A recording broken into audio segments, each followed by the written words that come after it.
Study 91 के official YouTube channel पर आप सभी विद्यार्थियों का मैं जीएस फैकल्टी जेपी सर हार्दिक स्वागत अभिनंदन वंदन करता हूं और शुरू करता हूं आज कि ये आधुनिक भारत के इतिहास का क्लास जिसमें हम लोग स्टडी कर रहे हैं भारत के गवर्नर जनरल। और आज हम लोग जिसके बारे में स्टडी करेंगे उसका नाम है viceroy Lord Lytton. Lord Lytton जो कि एक बड़ा उच्च कोटि का साहित्यकार था, साहित्य की दुनिया में जिसे मेरेडिथ ओवन के नाम से जो है जाना गया था। और दिल्ली का वास्तुकार लुटियंस का ये रिश्ते में ससुर लगता था।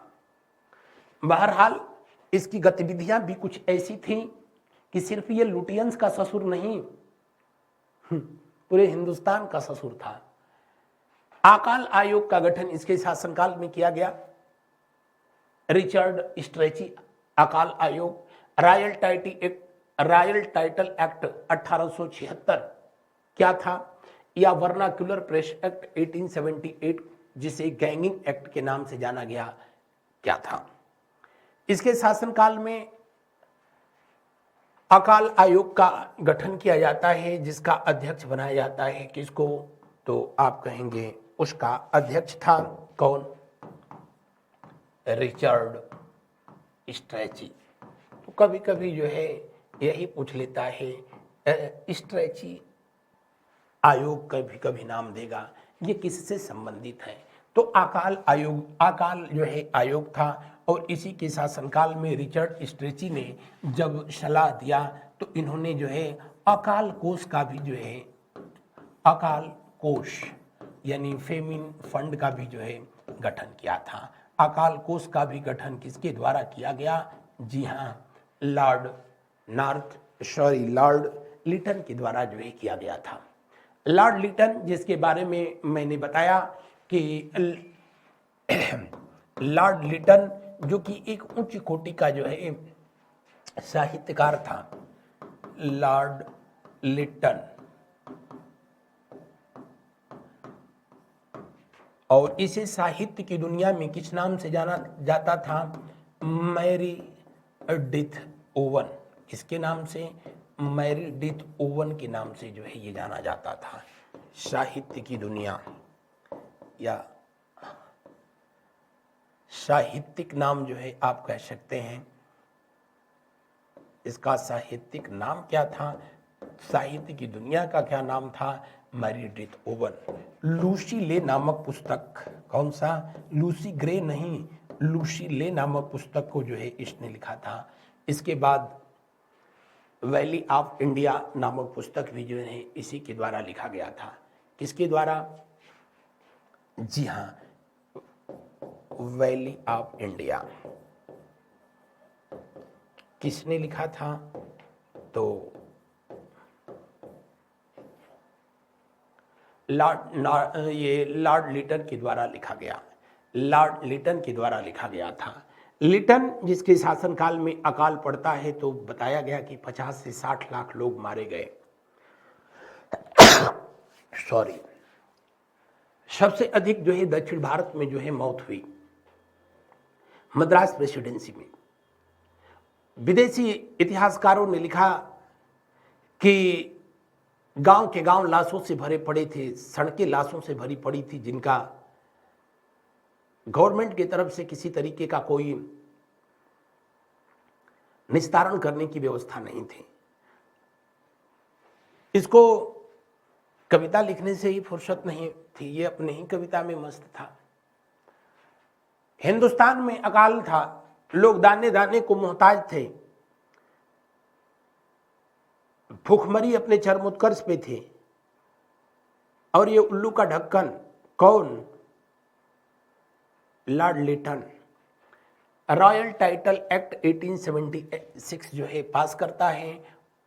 और इस एक्ट के तहत जो है, इस एक्ट के तहत सर्वोच्च नागरिक पुरस्कार, कौन सा, सर्वोच्च नागरिक पुरस्कार, हाईएस्ट सिविलियन अवार्ड, सर्वोच्च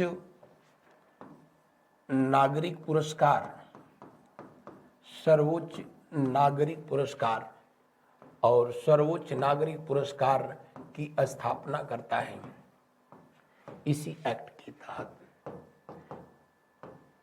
और उस पुरस्कार को किस नाम से जाना गया? उस पुरस्कार को कहा गया कैसर ए हिंद। किस नाम से जाना गया? कैसर ए हिंद के नाम से जाना गया। कैसर ए हिंद के नाम से जाना गया। 1876 से 1876 से लेकर के और 1901 तक, कब तक? तो जो है आप कहेंगे कि 1901 तक यह पुरस्कार सिर्फ और सिर्फ जो है ब्रिटिश लोगों को दिया जाता था, भारतीय लोगों को नहीं। लेकिन जब लॉर्ड कर्जन भारत का जो है गवर्नर जनरल बन करके आया तो लॉर्ड कर्जन के समय से ही कैसर ए हिंद का ये पुरस्कार भारतीय व्यक्तियों को भी मिलने लगा था। कहा जाता है राजा रवि वर्मा पहले भारतीय व्यक्ति थे, चित्रकार राजा रवि वर्मा, जिनको कि कैसर ए हिंद के पुरस्कार से सम्मानित किया गया था। किसके शासनकाल में? लॉर्ड कर्जन के शासनकाल में 1901 में। लेकिन इस पुरस्कार की स्थापना किया कब गया? 1876 में। किस एक्ट के तहत? शाही अधिनियम 1876 या रॉयल टाइटल एक्ट 1876 के तहत जो है इसकी स्थापना की गई। और इस पुरस्कार को जो है दिए जाने की घोषणा किसको किया गया? तो ये पुरस्कार को देने की घोषणा किया गया ब्रिटिश, घोषणा किया गया किसको? महारानी विक्टोरिया को। महारानी विक्टोरिया जिनको कि अब महारानी की उपाधि जो है दी जा चुकी थी, ब्रिटेन की महारानी बन चुकी थी, और यह पुरस्कार उन्हीं को देने का ऐलान किया गया। यानी पहला जो है कैसर ए हिंद हाईएस्ट सिविलियन अवार्ड पुरस्कार महारानी विक्टोरिया को देने का ऐलान किया गया था। वो अलग बात थी, उसके लिए अब मैडम को देना था तो मैडम को बुलाया गया कि आवा इंडिया, लेकिन मैडम नहीं आई। और इनको बुलाया जाएगा तो ऐसे नहीं बुलाया जाएगा ना, इसके लिए दिल्ली दरबार का आयोजन किया गया। और कब? 1 जनवरी 1877 प्रथम दिल्ली दरबार का आयोजन। अगर पूछे आयोजनकर्ता कौन था तो आप कहेंगे आयोजनकर्ता कौन था? तो लॉर्ड लिटन था। कौन? Lord Lytton. लॉर्ड लिटन जो है आयोजन करता था। लॉर्ड लिटन उस समय भारत का वायसराय था, बताने की जरूरत नहीं, भारत का वायसराय।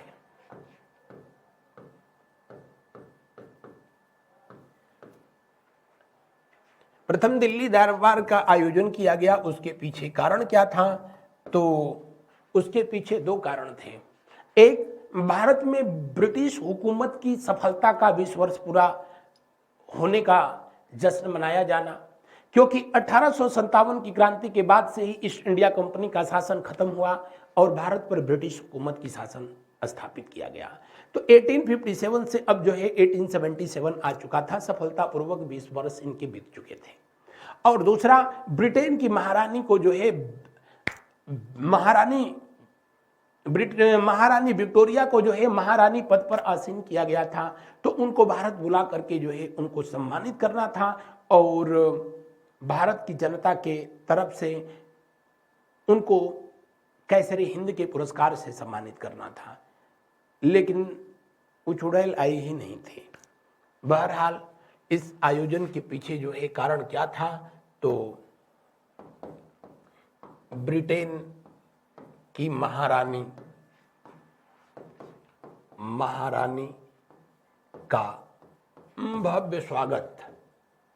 लेकिन भव्य स्वागत जो है तब होता ना जब वो आती, वही बनी की। इसके पीछे इनको कैसर ए हिंद से कैसर ए हिंद पुरस्कार से सम्मानित करना, दूसरा कारण ये था।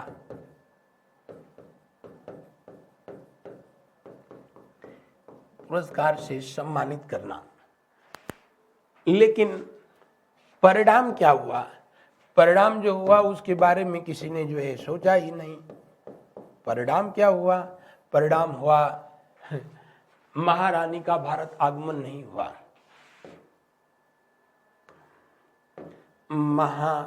महारानी का भारत आगमन नहीं हुआ। और उसके पीछे कारण क्या था?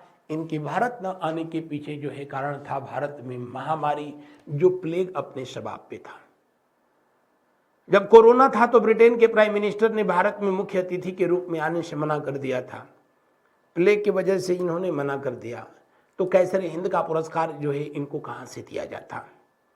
लेकिन पहला दिल्ली दरबार का आयोजन उसी समय जो है लॉर्ड लिटन के ही दिमाग की उपज थी। और इस तरह 3 दिल्ली दरबार आयोजित किए गए थे। पहला 1877 में, दूसरा 1903 में और तीसरा 1911 में। जो तीसरा दिल्ली दरबार का आयोजन किया गया 1911 में, उसी समय भारत की राजधानी कलकत्ता से दिल्ली स्थानांतरित की गई थी, जो आगे अभी आप लोगों को बताया जाएगा। लेकिन पहला दिल्ली दरबार का आयोजन किसने किया? लॉर्ड लिटन किया था। ब्रिटेन की महारानी को कैसर हिंद के पुरस्कार से सम्मानित करने के लिए, उनको महारानी बनाए जाने के जो है संदर्भ में ये जश्न आयोजित किया गया। वो अलग बात था कि वो आई नहीं थी। अब वर्नाक्युलर प्रेस एक्ट क्यों आया गया? दरअसल जो पहला दिल्ली दरबार जो है आयोजित किया गया, पहले दिल्ली दरबार में उन दिनों भी करीब 3 करोड़ रुपया खर्च कर दिया गया। 3 करोड़ रुपया। और वो 3 करोड़ रुपए की कीमत जो है आप सोचो कि कितनी रही होगी, जब उन दिनों 90 रुपए में 10 ग्राम सोना मिल जाता था। देश आजाद हुआ उस समय भी जो है सोने की कीमत वही 97-98 रुपए जो है रही थी प्रति 10 ग्राम। तो 3 करोड़ की कीमत उन समय समझ लो कितनी रही होगी। लेकिन पब्लिक के पैसे को पानी तरह बहाने में आजादी से पहले या आजादी के बाद की सरकारों ने भी जो है कभी कोई संकोच नहीं किया। आप देख रहे हो 18,000 करोड़ लगा करके जो ब्रिज बनाया जा रहा है, 1 साल भी नहीं चल रहा है, उसमें दरारें दिखने लगी रही हैं। अटल सेतु, और बिहार तो उससे भी 2 कदम आगे निकल गया। वहां तो उद्घाटन भी नहीं हो रहा है, तब तक जो है पुल स्विमिंग पूल में आ जा रहा है, क्योंकि वहां पब्लिक का पैसा लग रहा है ना, उनके बाप का पैसा तो लग नहीं रहा है। तो दिल्ली दरबार जैसे आयोजन आज भी होते हैं, तब भी होते थे। और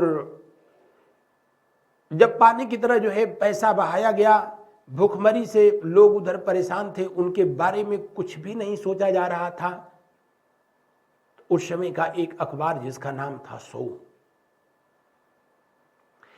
जिसको 1859 में ईश्वर चंद्र विद्यासागर ने नील विद्रोह के समय जो है शुरू किया था, उसी अखबार ने लिखा कि दिल्ली दरबार का आयोजन बिल्कुल वैसे ही था जैसे रोम जल रहा था और वहां का शासक नीरो बंसी बजा रहा था। हिंदुस्तान में भूखमरी पड़ी है अकाल की वजह से, प्लेग के वजह से, और सरकार दिल्ली दरबार का आयोजन करके हफ्तों तक यहां मुजरा करा रही है। अगर पब्लिक ही नहीं रहेगी, प्रजा ही नहीं रहेगी, तो तुम किस बात के राजा रहोगे? यह बात उस समय लिटन को इतना चुभ गया कि उसने भारतीय समाचार पत्रों पर रोक लगा दिया। और जिस एक्ट के तहत रोक लगाया गया उसी को वर्नाकुलर प्रेस एक्ट के नाम से जाना गया। किस नाम से? वर्नाकुलर प्रेस एक्ट के नाम से, या इसी को जो है गैंगिंग एक्ट के नाम से जाना गया। गैंगिंग एक्ट के नाम से भी जाना गया था। और वर्नाकुलर प्रेस एक्ट को जो है लागू किसने किया? तो लागू किया था वही लॉर्ड लिटन ने। लॉर्ड लिटन ने। कारण क्या था? कारण था, इसके पीछे कारण क्या था? तो दिल्ली दरबार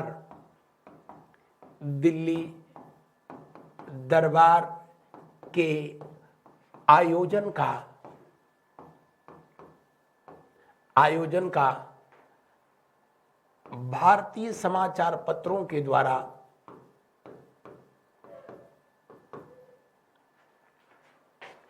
भारतीय समाचार पत्रों के द्वारा उपहास करना, उसका मजाक उड़ाया जाना, उसका आलोचना करना उपहास से ज्यादा बेहतर होगा आलोचना, निंदा करना। इसलिए इन्होंने वर्नाक्युलर प्रेस एक्ट लाया। अगर पूछा जाए वर्नाक्युलर प्रेस एक्ट का उद्देश्य क्या था, तो आप कहेंगे वर्नाक्युलर प्रेस एक्ट का उद्देश्य सभी भारतीय समाचार पत्रों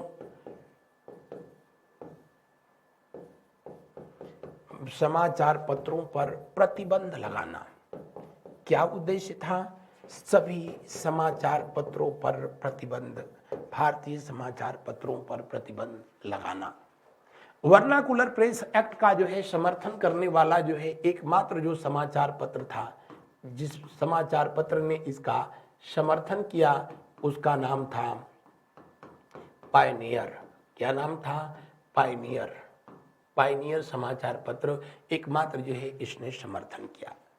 और इस जो है एक्ट के वजह से जितनी भारतीय भाषाओं में लिखे गए जो है भारतीय भाषाओं में जितने भी समाचार पत्र प्रकाशित होते थे, सब पर जो है रोक लगा दिया गया, अंग्रेजी समाचार पत्रों को जो है छोड़ करके।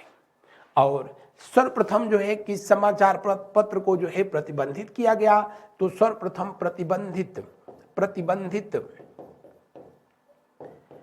प्रतिबंधित किया गया किसको? सोम को।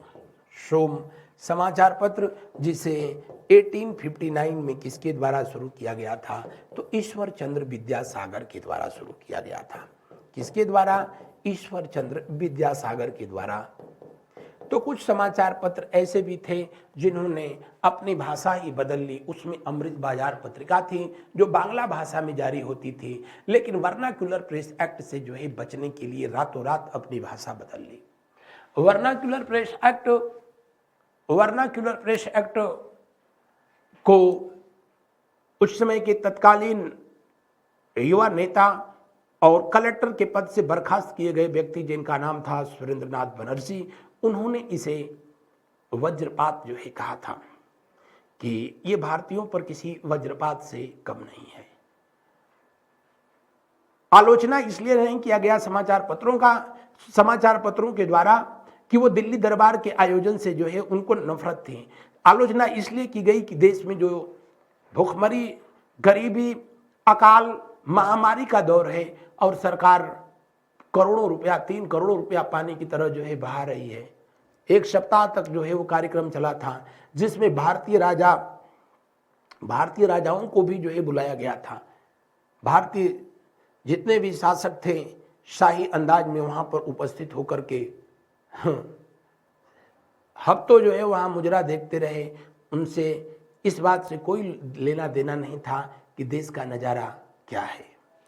और आज के भी जो है जो नेतागण हैं उनसे जो है इससे क्या मतलब है, ऐसी अगर परिस्थितियां उत्पन्न होती है तो। भारतीय शस्त्र अधिनियम, जिसको 1878 के नाम से जाना गया, 1878, और इसके तहत जो है बिना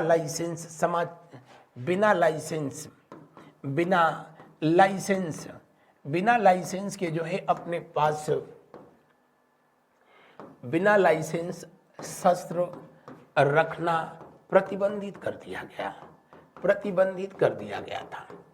ये भी जो है किसके समय में जारी किया गया था, तो इसको भी जारी करने वाला व्यक्ति यानी जारीकर्ता कौन था, तो आप कहेंगे वही था लॉर्ड लिटन था। किसने ये भारतीय शस्त्र अधिनियम लाया? लॉर्ड लिटन लाया था, जिसको कि मेरिडिथ ओवन के नाम से जाना जाता था। किस नाम से? मेरिडिथ ओवन के नाम से जो है इसे जाना जाता था। मेरिडिथ ओवन के नाम से जाना जाता था। किसको? जी हाँ, लॉर्ड लिटन को जो है जाना जाता था। इसके शासनकाल की और जो है कुछ प्रमुख घटनाएं थीं, और उन प्रमुख घटनाओं में द्वितीय आंग्ल अफगान युद्ध हुआ 1878 से 1880 के बीच। पहला हुआ था 1839 to 42, 1839 से 1842, और ये जो हुआ वो 1878 से 80 के बीच में हुआ था, लॉर्ड लिटन के समय में है। और इसे गठबंधन, याद जो है नाम नहीं आ रहा है कि संधि के साथ ये समाप्त हुआ था, लेकिन इसी युद्ध के बाद जो है इस युद्ध का जो है परिणाम ये हुआ कि अफगानिस्तान का एक पृथक देश बनना या अलग देश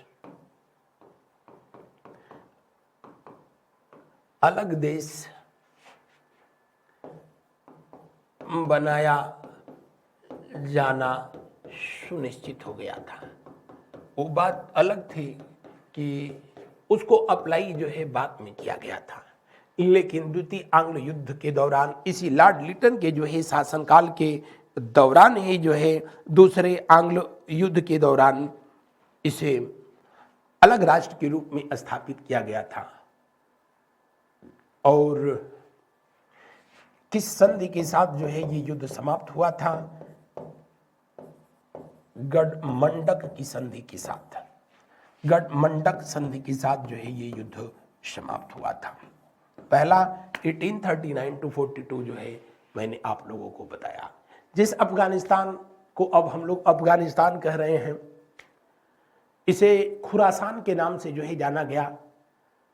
महाभारत काल में इसे ही गांधार के नाम से जाना गया। और इन अफगानियों ने पहले आंग्ल अफगान युद्ध जो कि 1839 to 42 लड़ा गया, उसमें ऑस्ट्रेलिया को हरा दिया, सॉरी ब्रिटेन को हरा दिया था। किसको? ब्रिटेन को जो है। कुछ अन्य महत्वपूर्ण जो है तथ्य, और उन महत्वपूर्ण तथ्यों में जो है मैंने आप लोगों को बताया कि लॉर्ड लिटन के जो दामाद थे, लॉर्ड लिटन कई बार जो है पूछा भी है, लिटन के दामाद, और वो कौन था? तो लुटियंस था। लुटियंस इनसे भी तेज निकला, एडविन लुटियंस जिसका पूरा नाम था। और इनकी दोनों बेटियों से उसने जो है शादी की थी। एडविन लुटियंस जो कि दिल्ली का जो है वास्तुकार भी था, इसी इनका जो है दामाद था। लॉर्ड लिटन मैंने जो है बताया कि जिसने वैली ऑफ इंडिया नामक जो है एक पुस्तक भी लिखी। भारतीय समाचार पत्रों को प्रतिबंधित करने वाला व्यक्ति वर्नाकुलर प्रेस एक्ट से कौन था? लॉर्ड लिटन था। इसी के समय में शस्त्र अधिनियम जो है लाया गया 1878 में, और भारतीय लोगों को बिना लाइसेंस जो है अपने पास किसी तरीके का अस्त्र शस्त्र, इवन दैट कृषि कार्य में इस्तेमाल किए जाने वाले जो आप कह लें कि जो औजार थे, जैसे कुदाल, फावड़ा, कुल्हाड़ी जैसे जो है मटेरियल, इनको भी जो है औजार, इनको भी प्रतिबंधित जो है किया गया था। ये सारे कारनामे जो है किसके द्वारा जो है किए गए? लॉर्ड लिटन के द्वारा। लॉर्ड लिटन के बाद जो है भारत में अगला व्यक्ति वायसराय बन करके आया, जिसका नाम था लॉर्ड रिपन। लॉर्ड रिपन जिसका शासनकाल जो है 1878 से लेकर के और कब तक रहा था? तो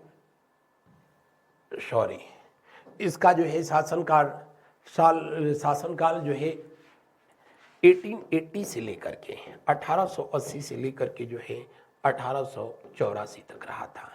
लॉर्ड लिटन तो खुद ही जो है 1876 से लेकर के जो है 1880 तक रहा था। बहरहाल आज की क्लास में इतना ही। अगले क्लास में हम लोग मिलते हैं तो लॉर्ड लिटन के संदर्भ में आप सबसे जो है चर्चा करते हैं। लॉर्ड रिपन के संदर्भ में चर्चा करते हैं। लिटनमा तो कंप्लीट हो गया, रिपन के बारे में जो है चर्चा करते हैं, क्योंकि लॉर्ड रिपन लिटन के ठीक जो है विपरीत था, इसीलिए उसे भारत का उद्धारक कहा गया था। उसने भी कुछ ऐसे कार्य किए जो कि आज भी इतिहास में एक मील के पत्थर साबित हुए हैं। ओके, आज के क्लास में इतना ही। मेरे साथ बने रहने के लिए बहुत बहुत धन्यवाद। आप सबका दिन शुभ हो। Have a nice day. मिलते हैं अगली क्लास में। धन्यवाद।